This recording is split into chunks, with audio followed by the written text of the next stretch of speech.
Magandang gabi ng kababalaghan sa inyong lahat.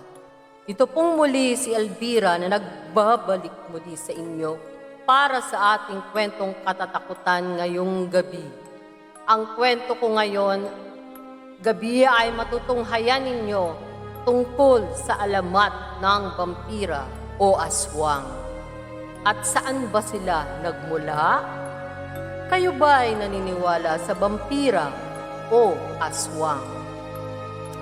Sa isang panahon ng agham, isang kwento na higit na karaniwan ay patuloy na hinihimok tayo ang alamat ng vampira o aswang.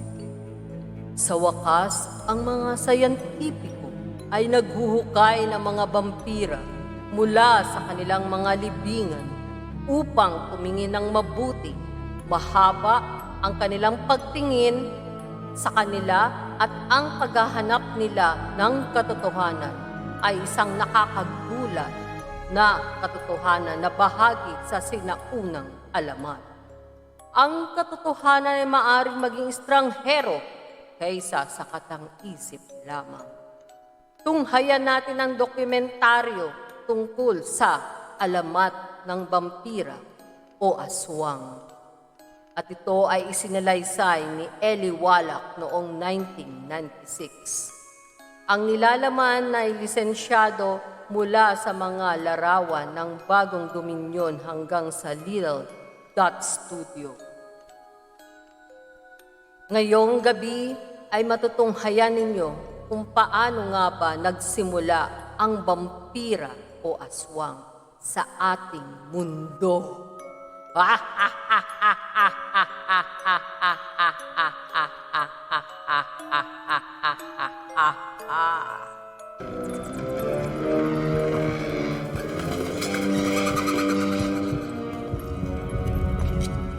In an age of science, one tale of the supernatural continues to seduce us. The legend of the vampire. Pale, elegant, aristocratic, he is embodied in Count Dracula, his bloodlust at once repulsive and irresistible. By day, he hides his face from the sun. By night, he escapes the velvet confines of his coffin and flaps off to drain helpless damsels of their lifeblood.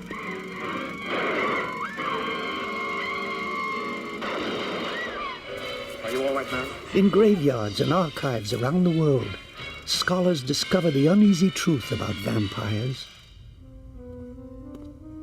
And they're realizing that ancient people had compelling evidence for the belief that the dead could return to prey on the living. When disease runs rampant, vampires stir.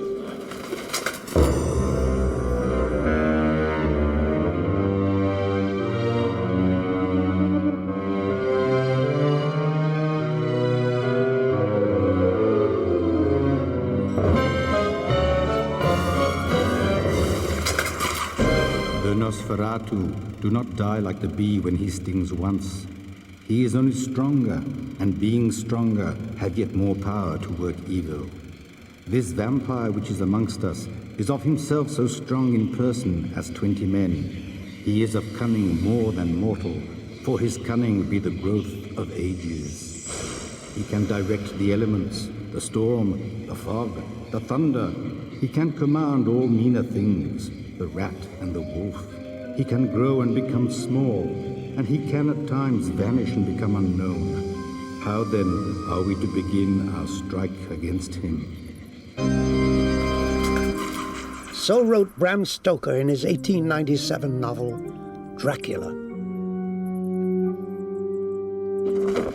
The story of the evil count has been thrilling millions for over a century.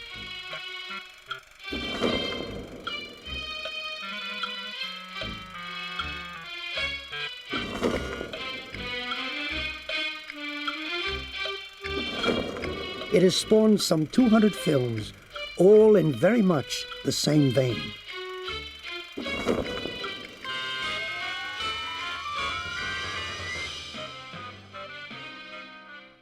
Stoker blended legend and history to conjure his brilliant fictional creation.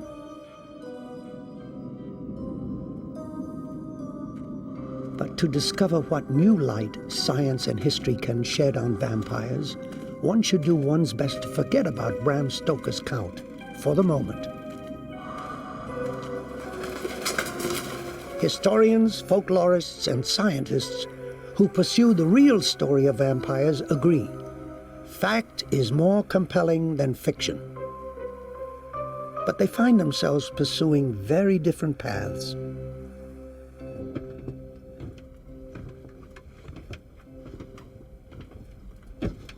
Historians stalking the real Dracula have more than ample evidence that he existed. He was one of the world's great sadists, perhaps, but not a vampire.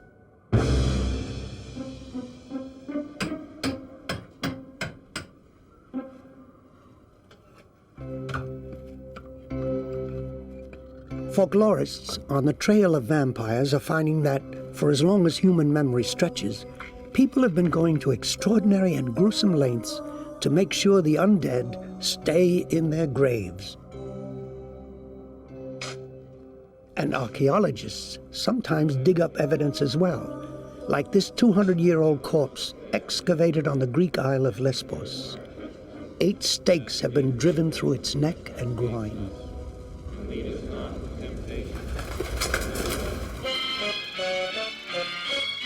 Scholars at last are dragging vampires out of their tombs to take a good long look at them. They're finding that the vampire of folklore little resembles his elegant Hollywood counterpart. Folklorist Paul Barber. There are terrific differences between the vampires of folklore and the vampires of fiction. For one thing, he's a peasant. He is dark rather than pallid. He is swollen rather than thin. There is nothing reported about the canine teeth, let alone that they grow the way they do in the movies at the time of the full moon. None of that is there. And there are no bats in the folklore. The famed blood-drinking vampire bat was named for the vampires of ancient lore. Only in modern fiction do vampires change form.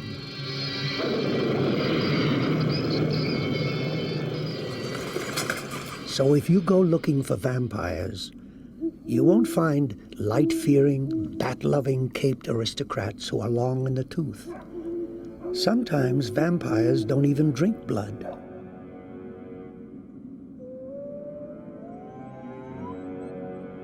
Vampires are believed to be the prematurely dead who return from the grave to bring death and disaster to family, friends, and neighbors. Though they look like ordinary people, they're extraordinarily restless.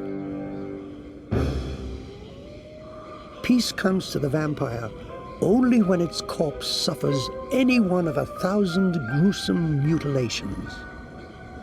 So they'd go to the graveyard, dig the body up, and drive a stake through it, or behead the body, or cut it up into pieces, or cremate it.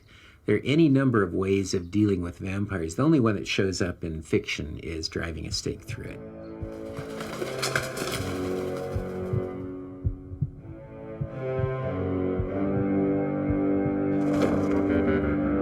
Within the decaying remains of a coffin with the initials JB on the lid lies a highly unusual corpse, perhaps the only known vampire skeleton yet unearthed in the Americas. Originally from Connecticut, JB now resides at the National Museum of Health and Medicine in Washington, D.C.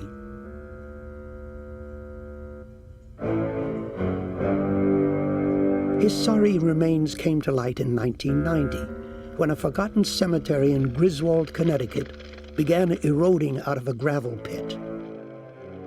The state archaeologist excavated 24 normal burials from around the 18th century, and one very odd one. It was clear that the occupant had not rested in peace. Forensic anthropologist Paul Sledzik was called in to take a closer look. Someone had gone in after the body was decomposed and jumbled the chest bones. They had taken the two femora, which are the upper leg bones, and crossed them over the part of the lower chest. And they had taken the skull and placed it in the middle part of the chest. So you had essentially the appearance of a skull and crossbones on top of jumbled chest bones. To Sledzik, this post-mortem mutilation proves that JB was believed to be a vampire. Oral and written accounts of such treatment are found with surprising consistency around the world. But physical evidence on the scale of JB is a rare prize. Well, when people ask me the question, is JB a vampire, I always ask, what's your definition of a vampire? If you believe in Bram Stoker, Bela Lugosi, then no, he's certainly not. If you know something about the vampire folklore of Europe and America, then he is.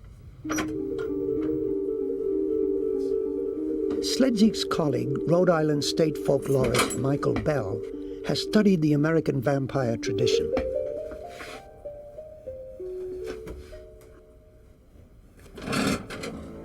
His research has turned him into a vampire hunter.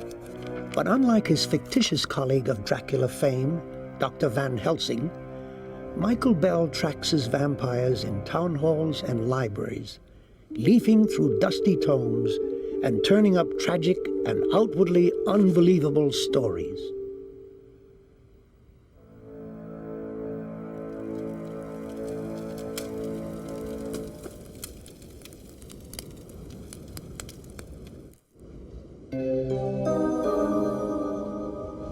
Near the time of the American Revolution, Stukely Tillinghast's life was full and fertile, his Rhode Island farm prospering, his children numbering 14.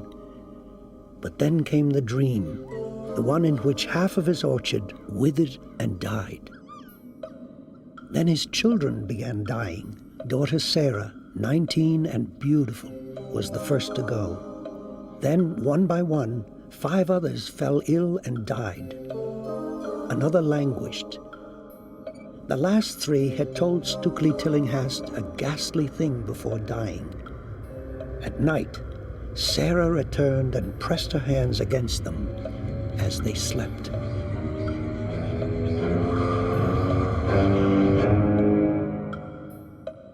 When Stukely's wife Anna began to experience Sarah's nightly life-draining visitations, they knew that to save the rest of the family, their dead daughter must be stopped. And a God-fearing family made an ungodly decision. As dusk fell, Stukely Tillinghast set out along the too familiar path to the cemetery.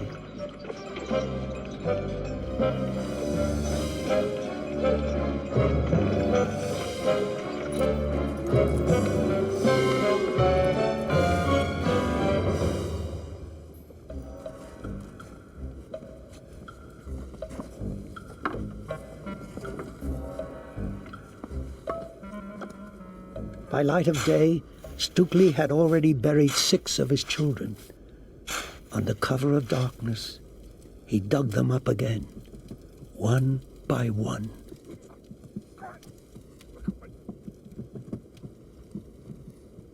And as they exhumed the bodies, they found that they were all decomposed until they got to Sarah, who was the first one to die. And they found that she was fresh-looking and more beautiful than ever. Beautiful as she was when she died. Sarah. So they cut out her heart and burned it on a nearby rock. Well, as a result of exhuming the bodies and burning Sarah's heart, one more died who was too sick to recover, but the rest of the children survived, and the rest of the family survived. So, in a way, it seemed to work for the family.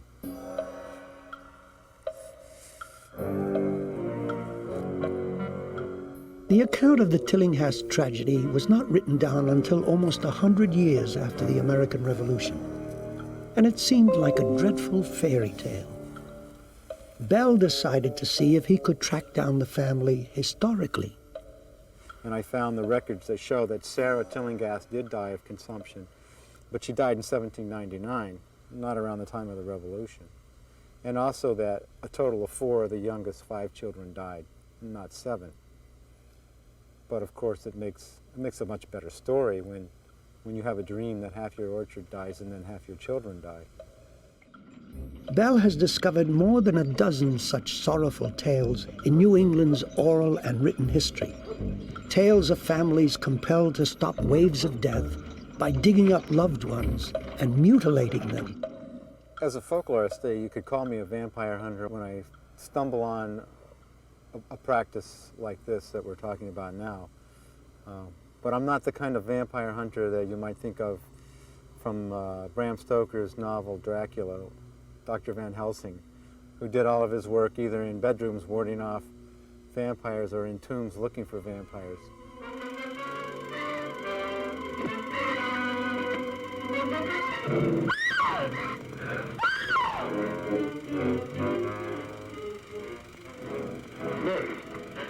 Bell's strange New England tales do not mention bats or vampires, but the American rituals closely parallel vampire accounts throughout the world.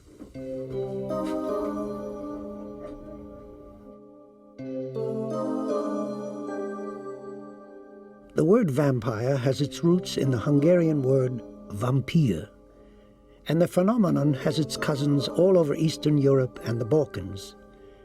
The upir in Russia, Poland, and Czechoslovakia, the vúdkodlach in Serbia, the vrikolas in Greece, and the nachzer in Germany. The vampire has deep roots in antiquity. The ancient Romans told of evil blood-sucking ghosts called stregas, and ancient Greece had blood-drinking lamia. A Canadian student of both vampire folklore and the historical Dracula, Benjamin Leblanc, points out that the phenomenon stretches even further back. For example, there is a Babylonian entity we call Lilith or Lilitu, which in the Judaic tradition was the first wife of Adam. This entity was sucking the blood of young children and babies. Even before that, in Persia, archaeologists found a cup with a draw on it. And on this draw, we can see a man fighting with a monstrous being trying to suck his blood. We know that Chinese people, 6 centuries before Christ, had also some kind of beliefs, those kind of beliefs of supernatural beings sucking the blood of people. The sanctity of blood in almost all cultures and religions seems to have given rise to a gallery of supernatural entities, all dying to suck the blood of the living.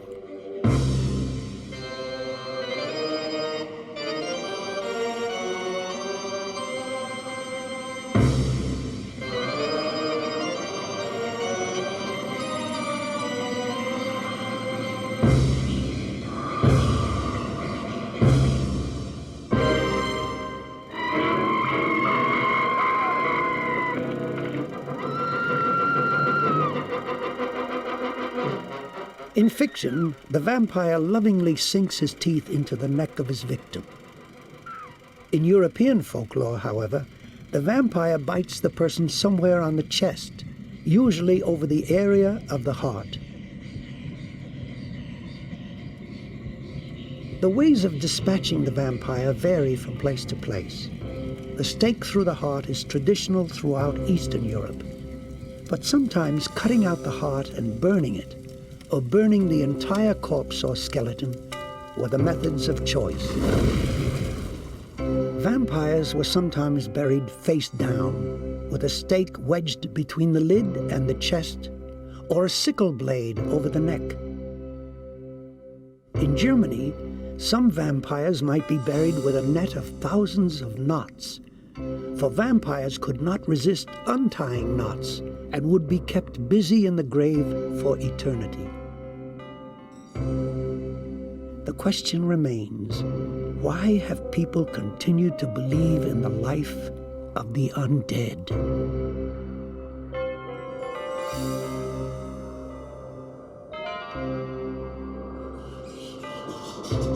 Part of the riddle can be attributed to a misunderstanding of the line between coma, death, and whatever comes after, a line that still sometimes defies medical analysis. People declared dead have come back to life, in the morgue, at the wake, during the funeral, and almost certainly after burial. When there was a plague, people were buried very rapidly. We were burying people as fast as possible because they were contagious. And sometimes we were burying people that were not clinically dead. So there were still people alive, sometimes buried. And when we were opening the caves to bury other people of the same family, sometimes we would find corpses that were well conserved and covered with blood. But we understand today that those people may just not have been dead, and they must just have tried to escape from their coffins.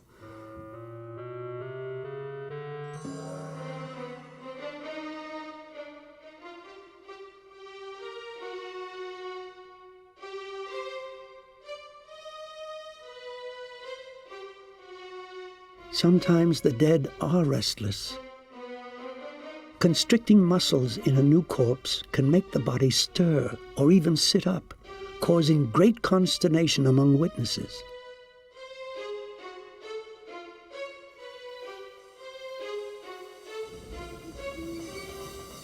In the grave, decomposing bodies can shift or make noise, which can be equally unsettling. More recent scientific research hoped to explain away the vampire. In 1986, much to the delight of the media, a biochemist proposed that a chapter of vampire lore may be traced to a rare blood disease.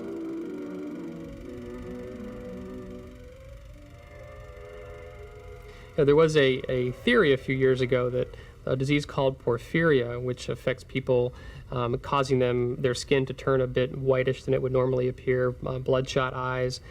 Some people say it will cause them to fear going out in the sun, things that we associate with the vampire myth that Bram Stoker and Bela Lugosi helped to set in the American mind. Porphyria can cause extreme light sensitivity and depression. It can also cause eyes and teeth to glow with pink fluorescent deposits and deformed fingernails. But the porphyria hypothesis, besides offending modern victims of this now treatable disease, describes the wrong vampire. The unfortunate thing is the theory doesn't hold up, because what you really have to do is compare porphyria against the actual vampire folklore from Europe, which the two have no consistency at all. There's no aspect to the vampire folklore that talks about bloodshot eyes, that talks about whitening of the skin in living individuals. There's none of that going on in the vampire folklore from Europe. But a more comprehensive explanation of the real vampire lore is now coming to light. Ah, my friend. Our theory of glandular stimulation through electrical impulses was correct.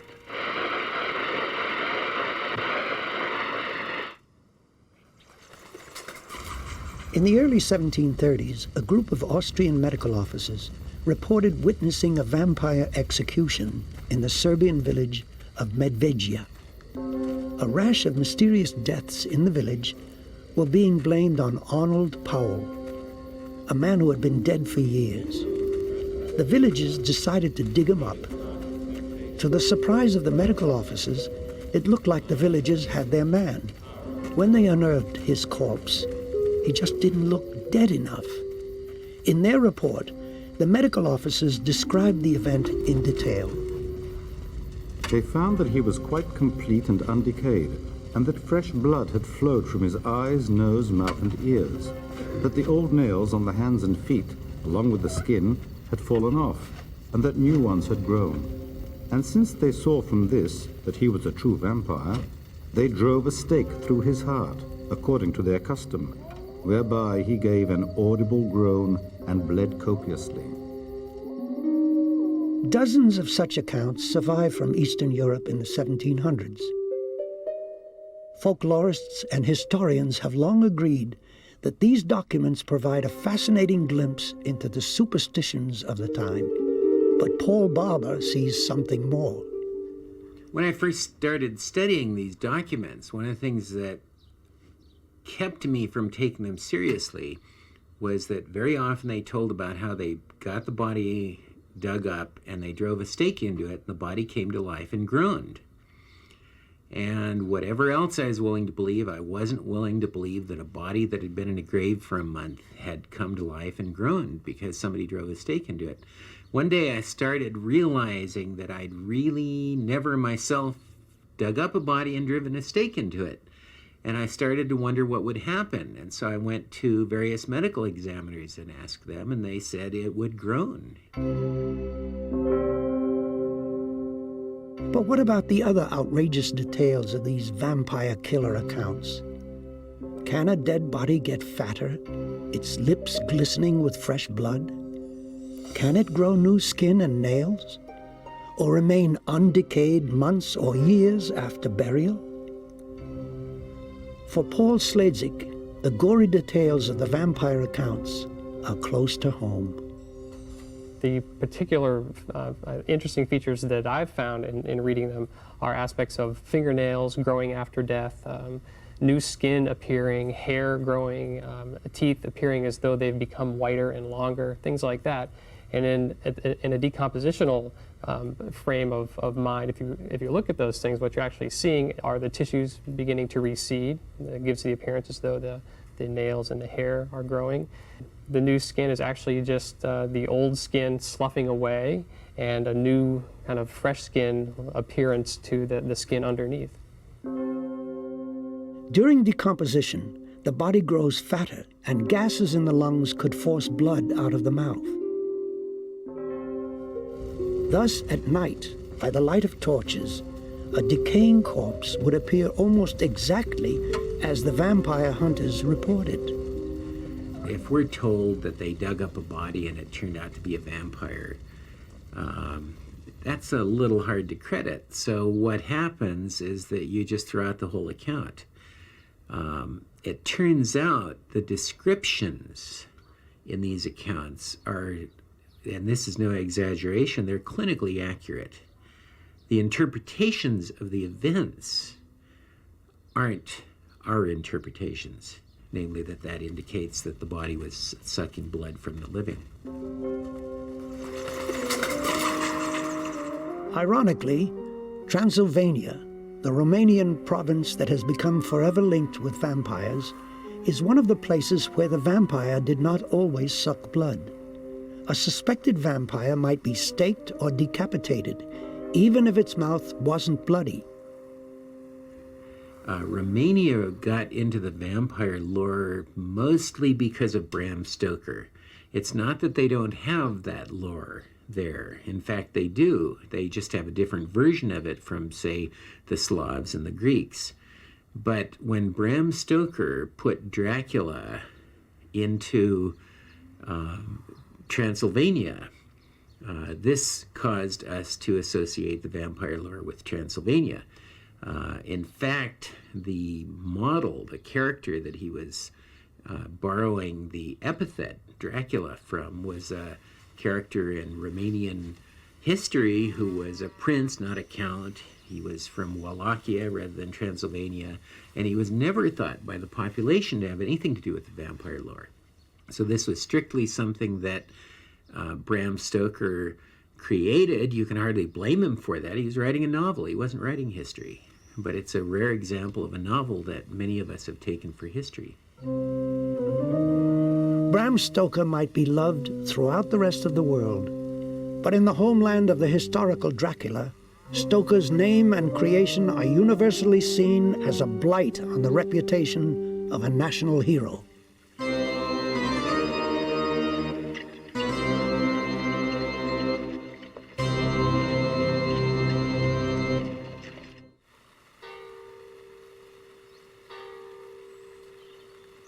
In the year of our Lord, 1431, a boy was born here in Sigishwara, a town in Transylvania. He inherited his father's name, Vlad, as well as the diminutive of this father's nickname, the Dragon. In the Romanian tongue, dragon is Dracul, the son, Dracula.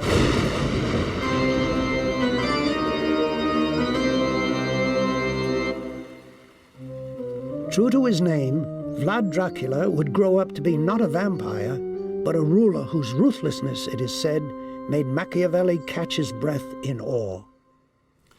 Vlad had many favorite punishment techniques. For example, he was boiling people, skinning them alive, cutting off noses and ears, but his favorite method was impalement. Hence, his nickname, the Impaler, which is Tepes in Romanian.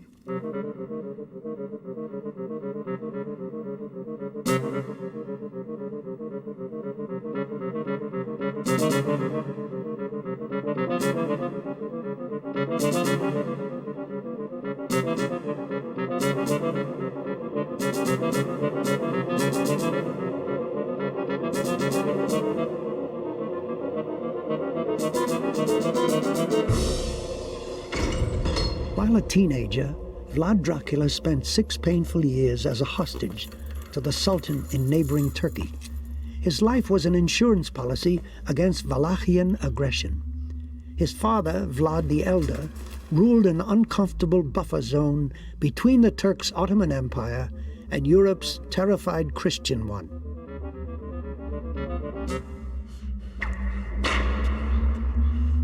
In the treacherous atmosphere of the Turkish court, young Vlad Dracula learned that life was cheap and that ways of dispatching enemies were limited only by the imagination.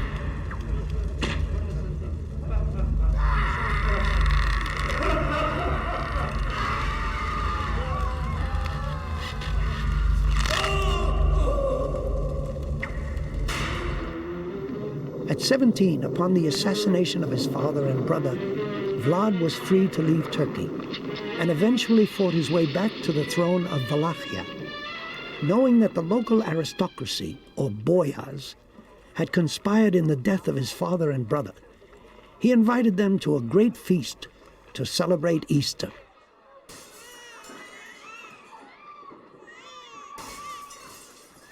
Vlad Dracula took a quite brutal revenge upon the boyars of Târgoviște for the killing of his father and his brother Mircea. On Easter Day, he impaled the older ones while taking the other to Poenari, which is a 50-mile trek. Many died in the process, and the older one had to build a fortress on the Argeș River for Dracula. The castle Vlad Dracula made the aristocrats build on a ridge in the Carpathian is now in ruins. Most of the boyars who built it were worked literally to death or plummeted from the cliff in the process, and Vlad was free to install a new, more loyal class of boyars.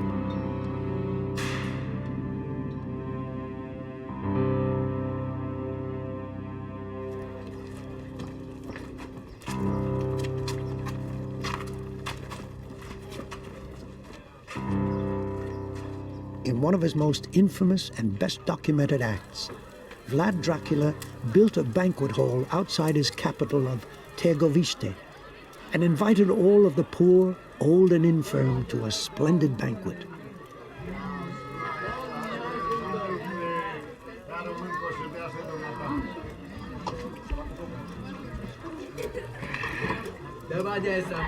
When they had eaten their fill, according to the accounts, Vlad ordered the hall locked from the outside and set afire.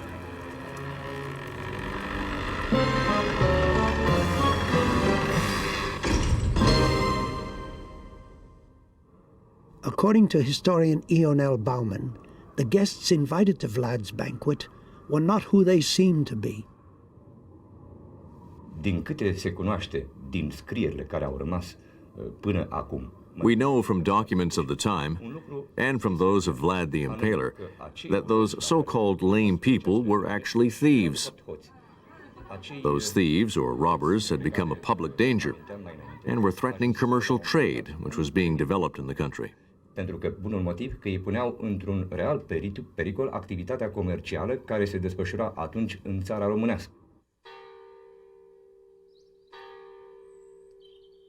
Having rid his own country of the troublesome upper and lower classes, Vlad turned his energies toward the infidel. The Turkish Muslim Empire had its eyes on Europe, and Vlad stood in the way. With the Pope's blessing, Vlad made daring raids into Turkish territory and captured thousands. De ce nu-i toată oastea aici? O parte din boieri au nesocotit porunca măriei tale. N-au venit cu steagurile lor. Spahi. Knowing that the Sultan would not allow his acts to go unpunished, Vlad Dracula ruthlessly poisoned wells and burned his own villages on the way. The Turks could barely scrape a living from the countryside, but Vlad had more tricks up his sleeve, as memorialized in this 1978 Romanian film, Vlad Tepes.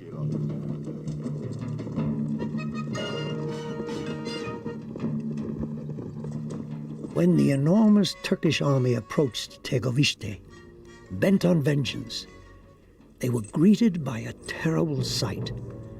The carcasses of some 20,000 Turkish prisoners on wooden stakes, a forest of the impaled. From then on, the Turks would call him, with mixed contempt and admiration, Kaziglu Bey, the Lord Impaler.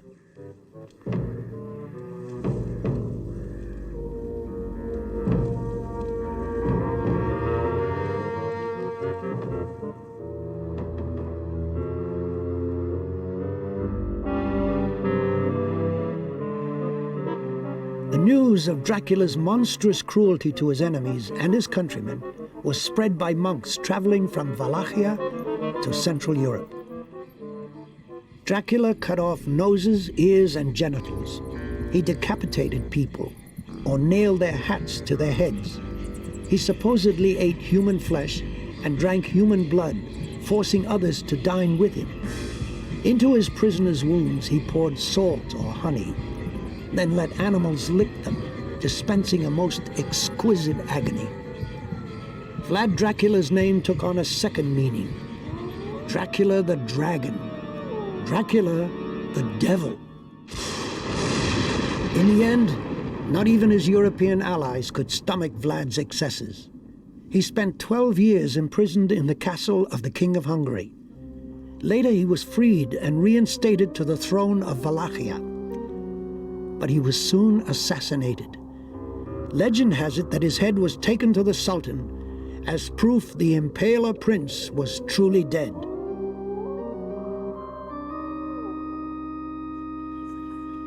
He was buried here in a grave in a monastery on Snagov Lake.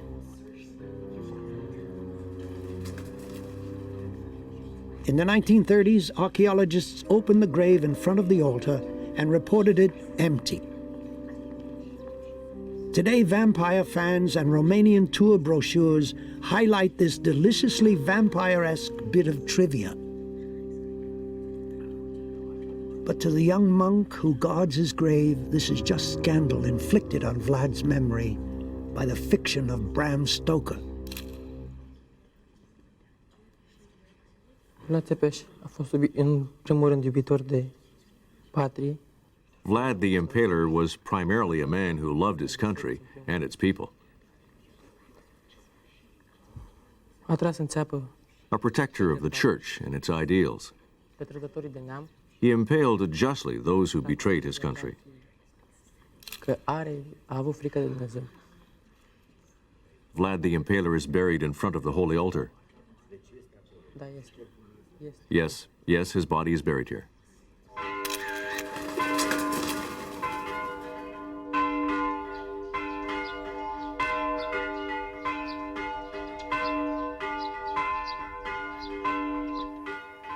Only a few years ago was Bram Stoker's Dracula allowed to be published here in Romania. And only then did most Romanians find out that their ancient impaler prince had been turned into a vampire through the audacity of an Irish writer who in all likelihood had never set foot in Romania. If the historical Dracula was not a vampire, then could this legend have other roots? The Dracula we know today was not known by the Romanians. There is a vampire folklore in Romania, but quite different from what we know of Bram Stoker's Dracula. We are more talking about a monstrous vampire, an undead that we fear, which is not beautiful, which is ugly, a condition we do not envy.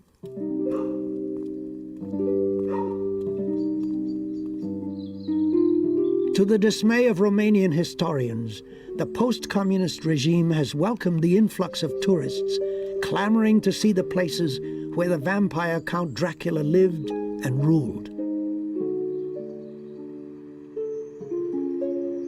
But in the castles and museums of Romania, the caretakers of Prince Vlad Dracula's memory stand ready to disabuse them of such notions. Castle curator Maria Marcu. Mă deranjează foarte mult că figura lui Vlad Tepes, așa zisul Dracula. It disturbs me greatly that the image of Vlad the Impaler, also called Dracula, has been so misrepresented. They have turned him from a fighter for law and order, justly punishing those who betrayed him, into a vampire, a creature that does nothing but suck the blood of his fellow humans. It makes us very indignant, and we try to show our foreign guests the real version of Vlad the Impaler. Historian Raul Mihai. There is no connection between the historical figure of Vlad the Impaler and the character depicted by Bram Stoker. The novel does have a kernel of truth in it, in that there was a real historical character, Vlad the Impaler, who was a chieftain of the Romanian country. Some of his contemporary German chroniclers described his activities, but the depiction by Bram Stoker of Vlad as a vampire is the product of his fantastic imagination.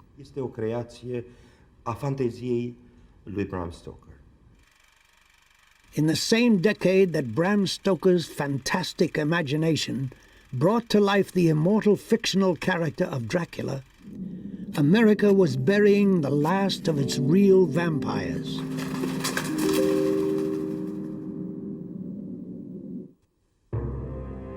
This is the grave site of New England's last known vampire, Mercy Lena Brown. Her story is typical of the many New England tales that folklorist Michael Bell has discovered. Members of the Brown family were dying, and the doctors could do nothing to stop it. In desperation, they went to the graveyard, like the Tillinghasts had done, and dug up the dead members. Most had rotted to skeletons, but Mercy was undecayed. Her heart held fresh blood. The family cut out the heart and burned it. Then they mixed the ashes with water and drank it. The roots of this unpalatable folk remedy lie in Eastern European vampire tradition, where the ritual included drinking the blood of the vampire directly. People believed that you could keep from being attacked by a vampire if you drank the blood of a vampire. And what's so odd about this is that we have much, much stronger evidence that people drank the blood of the dead than we have that the dead drank the blood of the living. I think it's odd that this practice occurred in New England because the settlers here were Yankees and they were English descendants. And the practice is most common in Eastern Europe, in Northern Europe, in Germany, Transylvania, Romania, Greece. How it got here is another question. And for those unfamiliar with its parallels around the world, it might seem a stretch to call the stories of Sarah Tillinghast and Mercy Brown vampire stories, but they clearly resonate with a definition found at the crossroads of folklore, history, and science.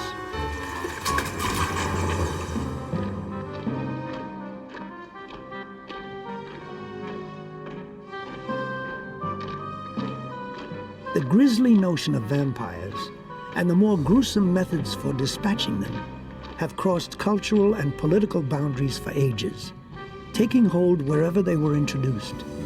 What could cause such a morbid fascination to endure? Paul Barber believes that sometimes the living have good reason to blame the dead. A vampire is an unusual corpse that comes to light in a time of crisis, which is to say, usually people are dying of some kind of epidemic, and they conclude that the first person who died is causing the other deaths.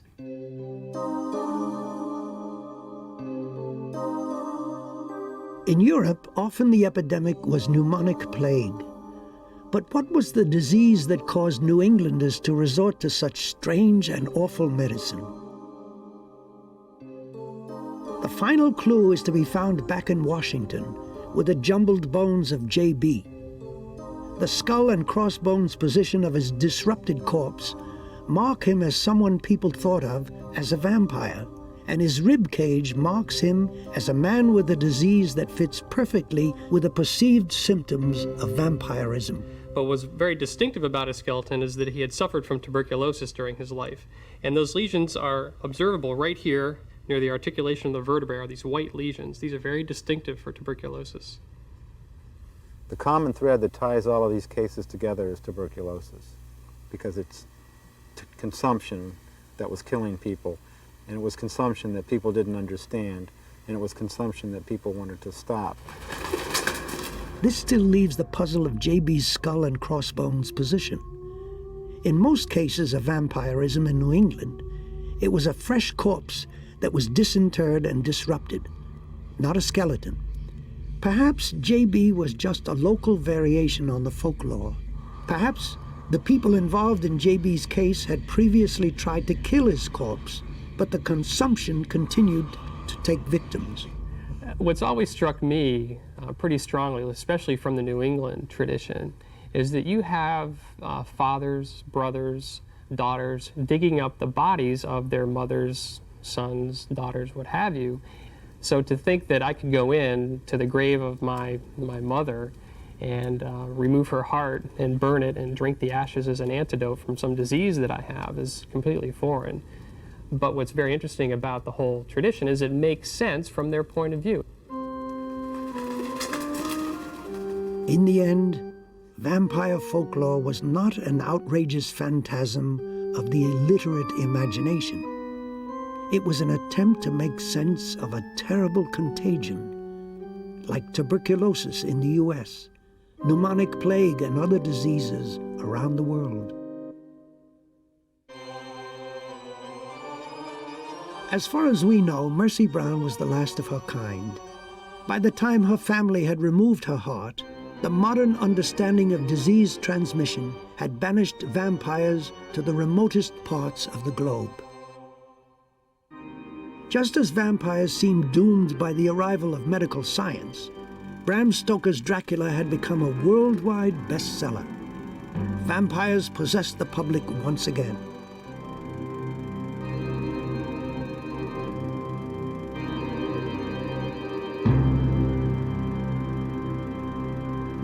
He can even reach out and touch her. And she's for real. And this whole thing is for real one of the Vampire, passion-packed motion picture starring Theda Bara in 1915. But these vampires scarcely resemble the historical Prince Vlad Dracula, the Impaler, or the vampire of folklore. Taking their cue from Stoker's novel, people bought vampire hunting manuals and vampire killing kits, complete with hawthorn stakes to plunge through the hearts of the undead. But the would-be vampire killers were on the lookout for pale counts and fair damsels, or evil nighttime bat changelings. the real vampire story and its scientific foundation still languish under that long, elegant shadow cast by the fictional Count Dracula.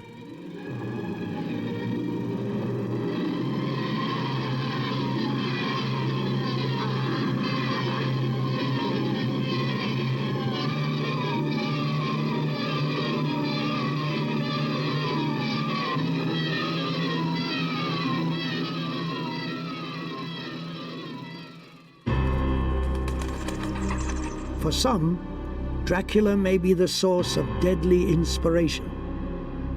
But in remote parts of the world, away from the hype and the Hollywood image, the original folklore still endures. People dread not a visit from a cloaked aristocrat, but from a disheveled, undead neighbor, or a once-beloved sister or son. And they still hang garlic from their doors, just in case. For most of us, he's just the object of good, scary fun. Once when I was zipping my alphabets, Dracula tried to get me. Oh no, what'd you do? I ate him. Good thing I had my alphabets.